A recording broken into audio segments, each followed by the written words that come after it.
Hey everyone, this is lecture 8.3, where we're talking exactly what is terrorism. So, this question sounds like it's super straightforward. Well, terrorism is terrorism, and terrorism is horrible. But the reality of the matter is that what exactly terrorism is varies wildly from one culture to another culture, and certainly it matters from one time to another time, remembering that culture is dependent not only on place but also on time.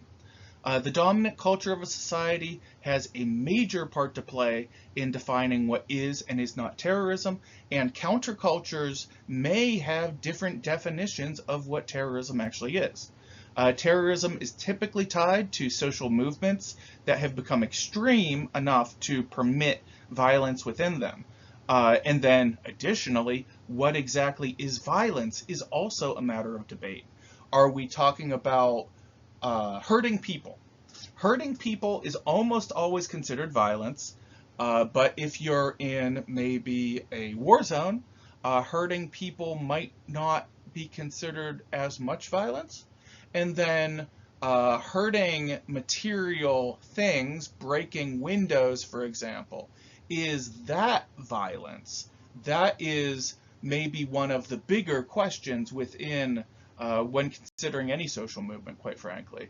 And these may sound like straightforward questions and answers, but when you're examining social movements, it really comes up quite a bit.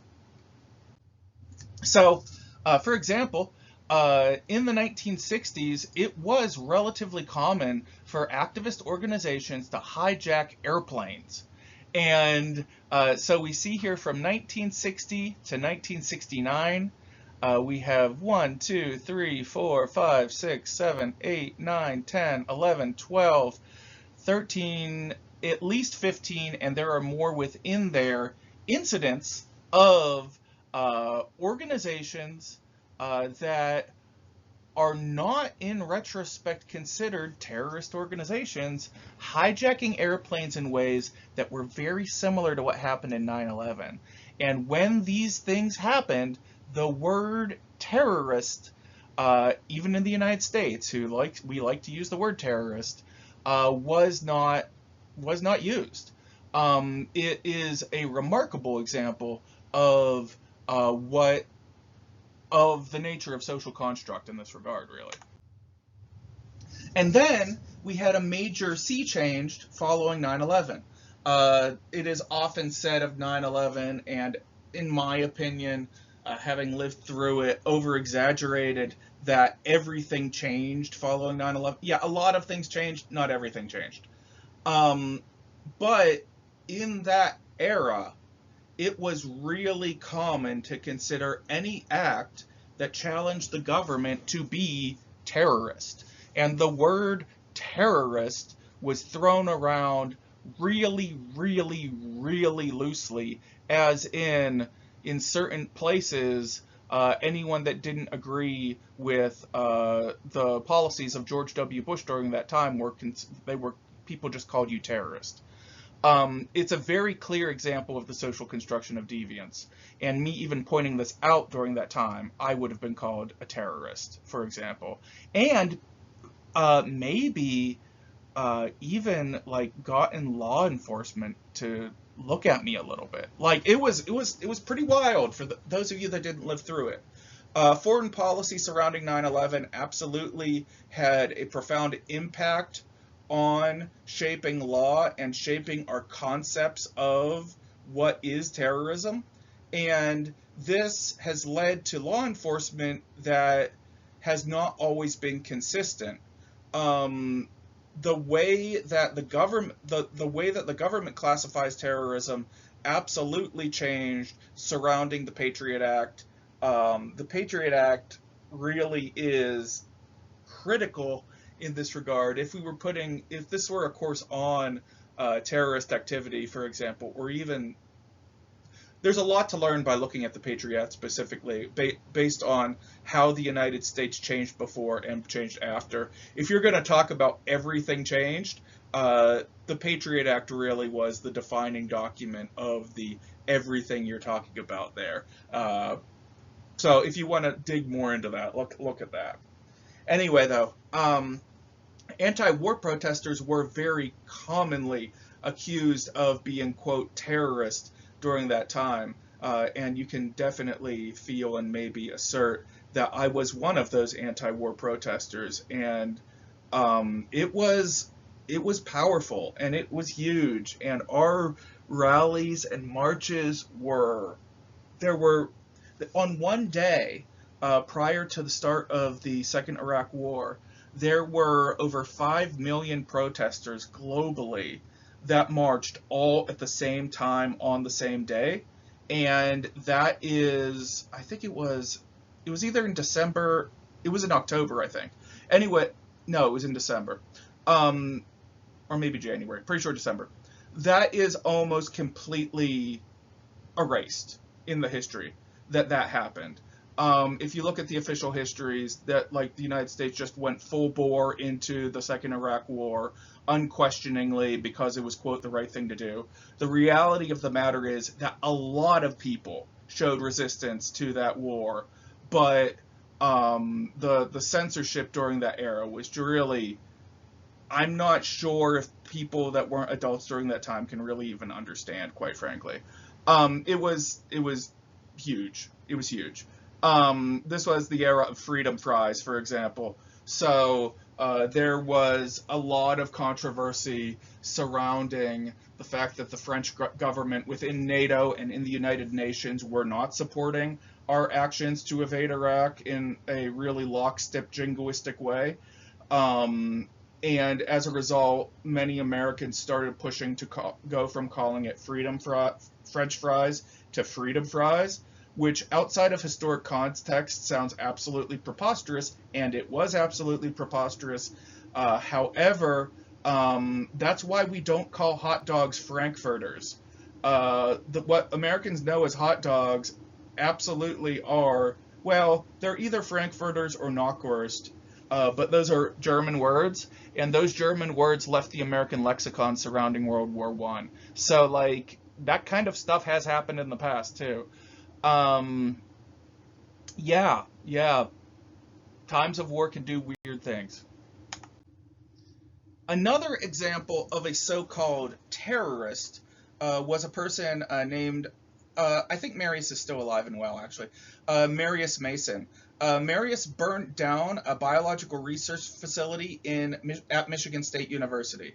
And I just want to say very clearly right now, I do not condone arson or terrorism or anything along those lines, but the way that Marius was treated is not the way they would have been treated today, and not the way they would have been treated before 9/11, and not the way they would have been treated had they not been tied with an organization that was, in my academic opinion, mislabeled as a terrorist organization. This act of arson that occurred at Michigan State University occurred in an event in a building that was known to be unoccupied at the time. And I just want to point out that Marius transitioned. Their name from before was Marie Mason. I don't think dead naming is okay, but if you're going to look at the archival stuff about it, Marius is referred to as Marie in those. And so Marius had known ties to an organization called the Earth Liberation Front. That group is no longer in existence, but it was categorized as terrorist in the post-9/11 period. The organization, what that makes it different from a group like Al-Qaeda or ISIS or the Ku Klux Klan, for example, is that ELF, Earth Liberation Front, they specifically forbade attacking people and only attacked property. That's kind of what I alluded to there in the is it violent to destroy property? Well, sort of, but it's definitely different than going out and specifically murdering people, right? It should absolutely be pointed out, though, that, and this is why, absolutely why I don't condone the actions of ELF, is that for something to be, for ELF to consider it to be an ELF action, nobody should have been hurt, right?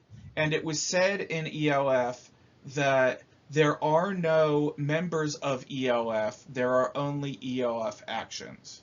There were cells of ELF, much like cells of actual terrorist organizations, much like what are called sleeper cells, but as in people who work together to do a terrorist act, right? But within those cells of ELF, those people in those cells in that organization were not considered members. What they did were considered ELF actions. Now, here's the inherent flaw in that logic, is that if an ELF action occurred and somebody was accidentally hurt or killed in that action, they could just deny, well, that wasn't an ELF action, people were hurt, right? There's the flaw in the logic. It's a lack of accountability is really the problem there. And it's pretty deeply flawed.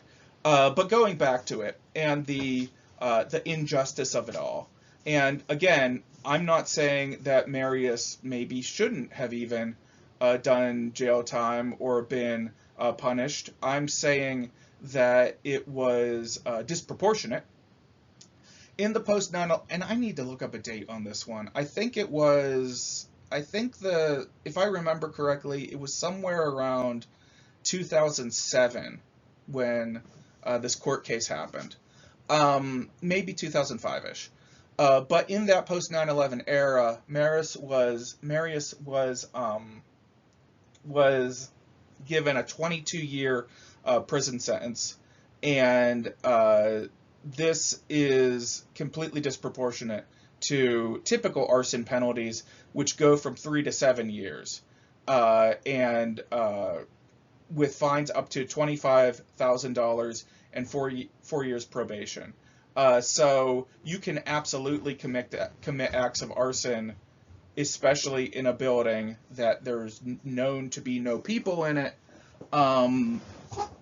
and maybe have a $25,000 fine, which is a lot of money, but it's not going to prison. This person was targeted disproportionately because of the political climate that they did this thing in.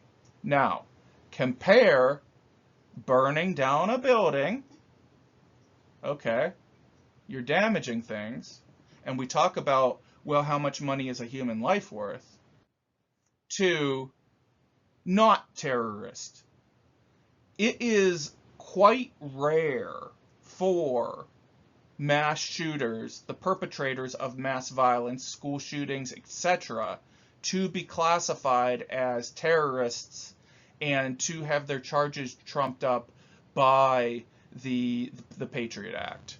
However, politically and racially motivated shooters, and most of them are politically and racially motivated, are almost never labeled that way.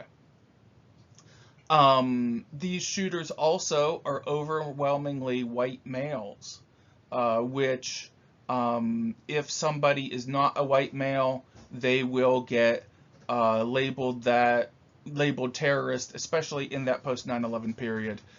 Brown people were almost always called terrorists by default in these settings. It's also deeply troubling.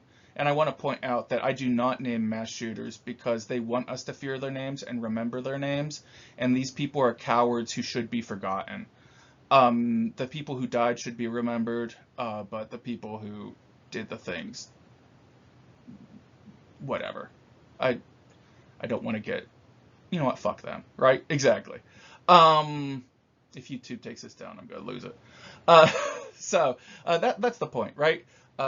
Somebody who burns down a research lab, yeah, they cost millions of they should be punished in one way, sure, but people who murder 50 people and cause all of us to feel afraid to go to school, they should get way worse penalties.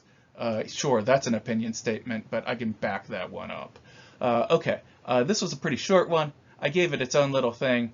Only 15 minutes long. That might be a new record. But thanks so much, and keep up the great work.